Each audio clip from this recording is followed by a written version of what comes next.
सिरफिरे आशिक ने अपनी प्रेमिका का मर्डर करने के बाद उसकी लाश को अपने बेडरूम में दफन कर दिया था।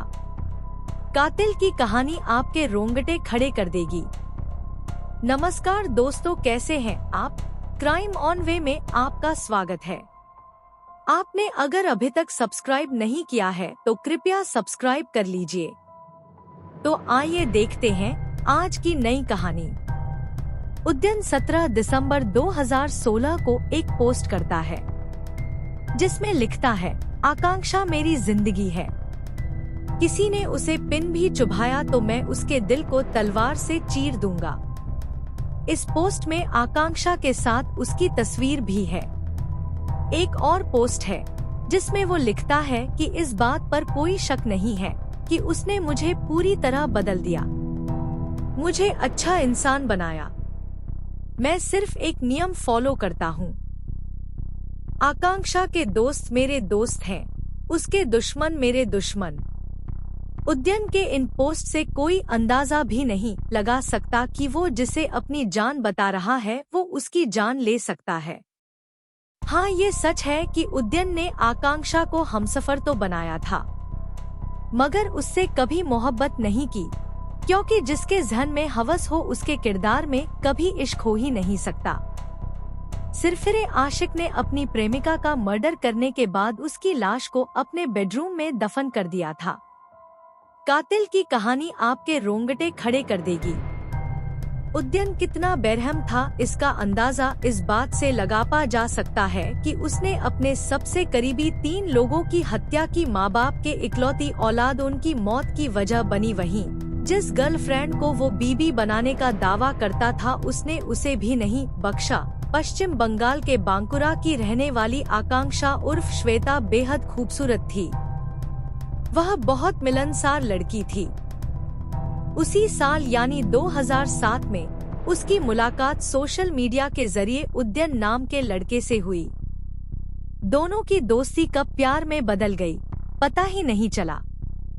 सोशल मीडिया से शुरू हुआ ये रिश्ता मुलाकातों और लंबी बातचीत में बदल गया। यह क्रम 7 साल तक ऐसे ही चलता रहा।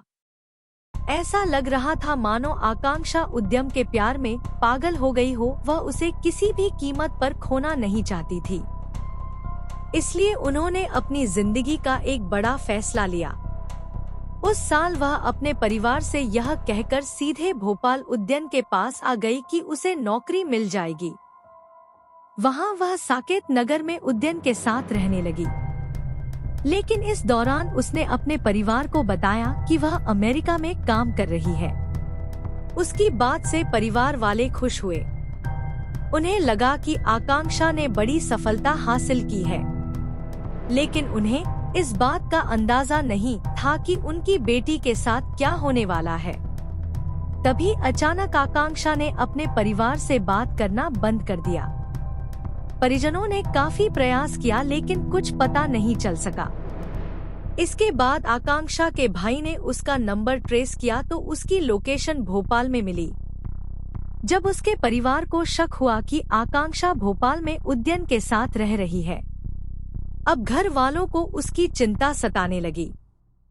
जब परिवार वाले हताश हो गए और उन्हें अपनी बेटी का कोई पता नहीं चला तो उन्होंने थाने जाकर आकांक्षा की गुमशुदगी की रिपोर्ट दर्ज कराई। पुलिस मामले की गंभीरता को समझ रही थी। बांकुरा पुलिस टीम तुरंत भोपाल आई लेकिन उन्हें कुछ नहीं मिला। फिर भोपाल पुलिस की मदद ली गई और जांच आगे बढ़ी तो पूरे मामले का सनसनीखेज खुलासा हुआ। जांच के दौरान पुलिस को पता चला कि उद्यन ने अपनी प्रेमिका आकांक्षा की हत्या कर दी है और उसके शव को अपने घर के बेडरूम में ही दफना दिया। ऊपर से फ्लोरिंग की गई थी। उनकी निशानदेही पर पुलिस ने शव के अवशेष बरामद कर लिए।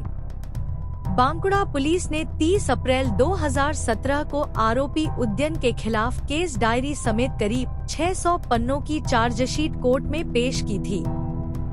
19 गवाहों के बयान और तमाम सबूतों के आधार पर कोर्ट ने उसे दोषी पाया और उम्रकैद की सजा सुनाई। इसी जांच में पता चला कि उद्यन न सिर्फ अपनी प्रेमिका का हत्यारा है, बल्कि उसने 2010 में अपने माता पिता की भी बेरहमी से हत्या कर दी थी और उनके शव घर के बगीचे में दफना दिए थे। बता दें, आरोपी उद्यन ने 13 साल पहले मां इंद्राणी और पिता वीरेंद्र दास की गला दबाकर हत्या कर दी थी। फिर उनके शवों को सेप्टिक टैंक के नाम पर गड्ढा खोदकर दफना दिया गया। शुरुआत में पुलिस को लगा कि यह मामला आकांक्षा की हत्या तक ही सीमित है, लेकिन जब उनसे उनके माता पिता के बारे में पूछा गया तो वह ठीक से जवाब नहीं दे पाए। ऐसे में पुलिस को शक हुआ और फिर पूछताछ में उसने जो खुलासा किया उसने सभी को चौंका दिया। उन्होंने बताया कि मां इंद्राणी और पिता वी के दास की 2010 में हत्या कर दी गई थी और उनके शवों को रायपुर स्थित उनके घर के बगीचे में दफना दिया गया था।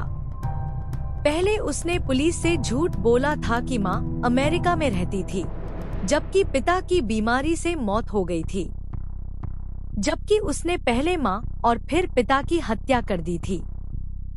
इतना ही नहीं, उनकी मौत के बाद वह फर्जी दस्तावेजों के जरिए 7 साल तक अपनी मां के नाम पर पेंशन लेता रहा।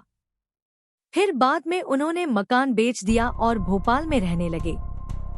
बंगाल के बांकुरा की फास्ट ट्रैक कोर्ट ने 2020 में उसे आजीवन कारावास की सजा सुनाई थी। इसके बाद रायपुर जिला न्यायालय ने अपने माता पिता की हत्या कर शव को बगीचे में दफनाने के मामले में उसे आजीवन कारावास की सजा सुनाई है। उद्यन दास अब पश्चिम बंगाल की एक जेल में आजीवन कारावास की सजा काट रहा है। तो दोस्तों, आपको कहानी कैसी लगी? कृपया लाइक और कमेंट करें और अधिक क्राइम स्टोरी देखने के लिए सब्सक्राइब करें हमारे चैनल को अभी। Thank you. फिर मिलते हैं नेक्स्ट रियल क्राइम स्टोरी में। सावधान रहे और सतर्क रहे।